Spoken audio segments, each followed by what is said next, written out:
For me, it was never an option. I always saw myself as a father. I always thought, even growing up, I mean, even before coming out, it was always an issue. It was always going to be, this was going to be a part of my life, and nothing was going to stand in my way.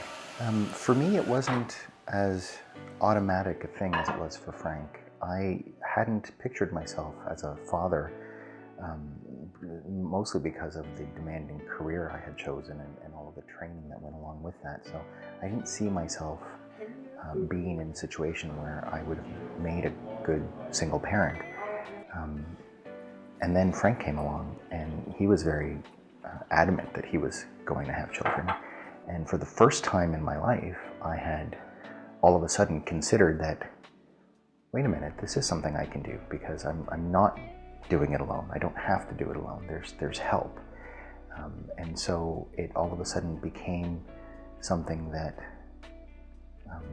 that was doable, and that's what sort of made me realize, yeah, I want to be a dad. I want to pass on my values and ideals and hopefully contribute something good to the world. The process started with finding a donor, and then once we have our donor, there was a whole bunch of legal steps to take. We each had to have our separate lawyer draft up hi. We had to draft up an agreement that she was giving us her ovum, and as a gift, so no monetary exchange, no anything, and also that she was giving up all parental rights to whatever comes out of this.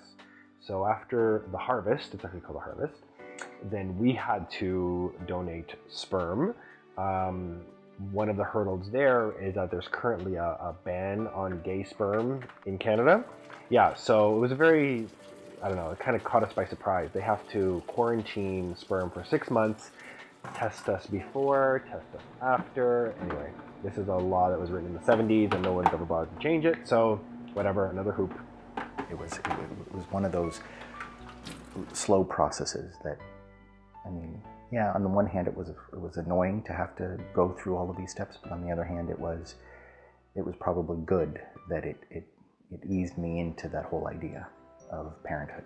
It was a very almost surreal experience. It didn't actually feel like we were going to be parents until all of a sudden we saw the baby. We saw Luca for the first time, and I looked into his face, and that's when it started to hit home for me. It was in that instant that I looked at his face, I knew my life changed for the better forever.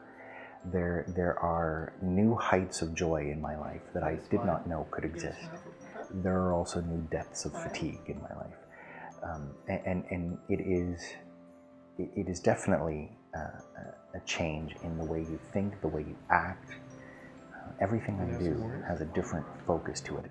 Definitely, like, your mindset changes. Everything is about the baby. It's like the first and foremost thing in your mind all the time. It's all about you, baby. But it's been wonderful. I wouldn't trade it for the world. It's an understatement to say life has changed.